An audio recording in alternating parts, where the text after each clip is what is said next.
We are officially less than a week away from the NFL draft. We're a week away from round two, actually, day two. So, it's getting real. It's getting real close. It's going to happen. Feel like this has been like the longest offseason so far getting to the draft. For the Giants especially, there's just so much to talk about, so much speculation, so many smoke screens being thrown around by all these teams, and just so much anticipation, right? So, with that, with a week being left, I have to give my prediction on who the Giants are going to draft. And, it's been swaying here and there. But I still think I'm 100% sure. I'll say 99% sure that they're going to go with this player. And I'm going to tell you a few reasons why, right? So cut to the chase. The New York Giants are going to select Travis Hunter.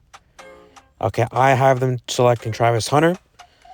But either way, you got three choices there. It's going to be Cam Ward is just set in stone going number one. There's just no doubt about it, okay? He even went on a Twitch stream or whatever, and they asked him who his favorite running back was. He says Tony Pollard. Like, bro, come on. So it's very obvious the Titans are going to take him number one. They're not letting him fall. And then number two, this is where it gets a little tricky, right? Because they can go in a multitude of ways here. But I think they're probably going to go with Abdul Carter in some form or direction, or Shedeur Sanders, right? Because they did not make any moves in the offseason for quarterbacks. Well, other than Kenny Pickett. You're not going to start the season with Kenny Pickett. And they signed Joe Flacco, right, for the Browns. So are you really... I know he led you guys to a playoff win, 2 years ago? Or the playoffs 2 years ago. And it was good. But at the end of the day, he's a backup. And Deshaun Watson isn't playing. He's injured, right? He's going to start the season injured.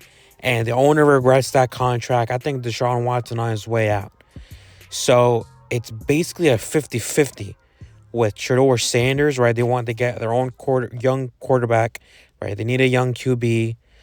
And, on the opposite hand, you have Myles Garrett. And then why not go on and get Abdul Carter so you can learn under Myles Garrett and form a really great defensive front seven, a great defensive pass rush over there with Cleveland. So I think it's a 50-50 there. They can go Travis Hunter, but I think the stronger choice would be one of those two. Which leads to the Giants, right? With the Giants, if they select if the Browns select Shedeur Sanders, you're going to be left with Abdul Carter or Travis Hunter. I think they go Travis Hunter. And if the Browns select Abdul Carter. Now, even if they select Abdul Carter and you have Shedeur Sanders or Travis Hunter, again, this is where it might get a little tricky. Because I just saw that pro day with Shedeur Sanders, and again, it's a pro day. It's very weather controlled. You're inside, no pads on, no pass rush, no anything, no pressure, no crowd, right? There's no clock, and you're just throwing, right? But he looked good. It looked effortless. It looked really nice.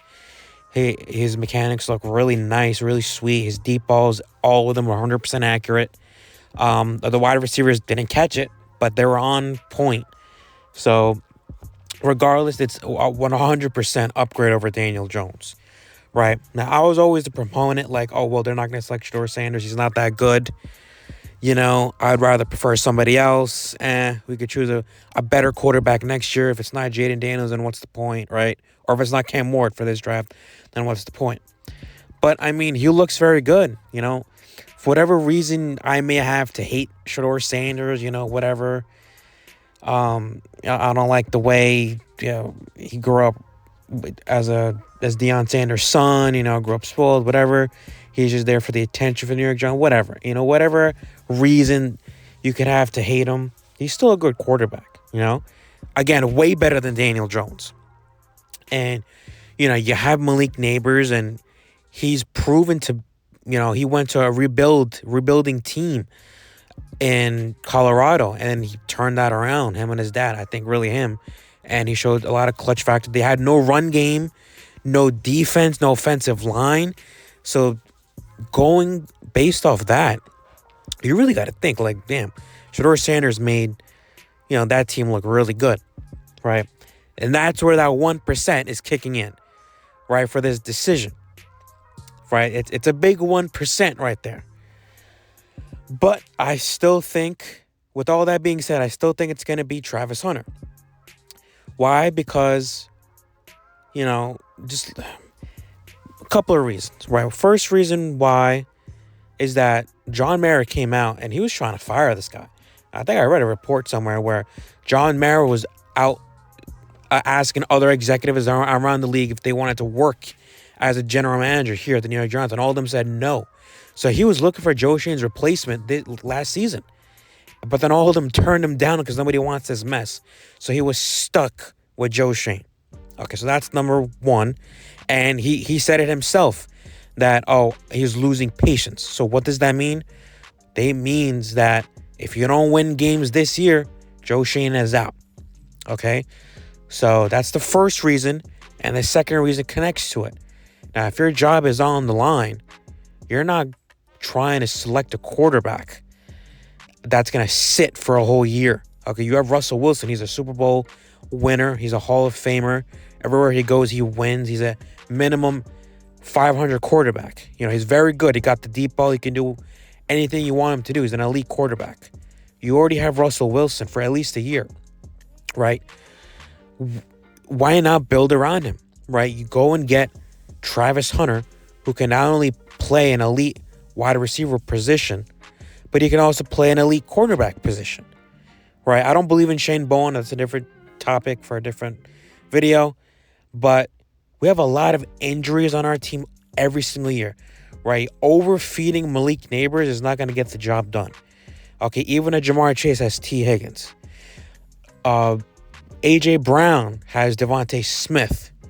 Okay, even the Chiefs all those years back it was Tyreek Hill and Travis Kelce, right? You have another weapon outside to help change the direction of the defense. So it can't just be one receiver all the time, right? It doesn't really work. That's why it didn't really work with the Bills all the time. You have Stephon Diggs getting all the targets, but where did I get him? They look better without Stephon Diggs, right? Not saying Malik Neighbors makes the team worse by being on the team, but you want to share the load, right? And now you have a good quarterback that's going to get the ball out, and it's going to prevent injuries. Or even if you do get injured, you have another player, Travis Hunter, that's going to help step in as the WR1. I know they just paid Paulson Adebo at the cornerback position. I know they just paid Darius Slayton, but this is what good teams do. Good teams draft best player available. You can never have too much depth. After these players, Malik Neighbors, who do you have? Darius Slayton? Like, we have trash behind the starters. What happens if Paulson Adebo goes down? Who do you have? Cordell Flott, who sucks cock. Okay, you need to draft for depth. So, and it's going to happen. Like, someone's going to get injured. So you have a two-way player who can play really well. And now you're giving Russell Wilson two options. You're giving him more weapons. And then you go out and you get another running back. Now you have a running back duo with Tyrone Tracy. Maybe draft some offensive line talent as well. Maybe a guard. I want another center, right? I'm not really a believer in Michael Schmitz anymore. He's just not it. But I think they go Travis Hunter. Okay? You could make a case for Shedeur Sanders. I won't be upset if they take Shedeur Sanders. He's a great quarterback. But I think they're going to go Travis Hunter for all those reasons, right? They're trying to keep their jobs. They want to win as many games now. And he's a generational talent. Okay? How many times you're going to see a two-way player like this? Like a Shohei Ohtani in the football. You're not going to see it again. You can always choose another quarterback. But how many times are you going to see a Travis Hunter, right? And he doesn't have to be immediately a number one wide receiver, number one cornerback, right? So that's my choice. Let me know what you guys think in the comments below. Who do you think the Giants are going to select? Who do you think your team is going to select? All right. Ciao.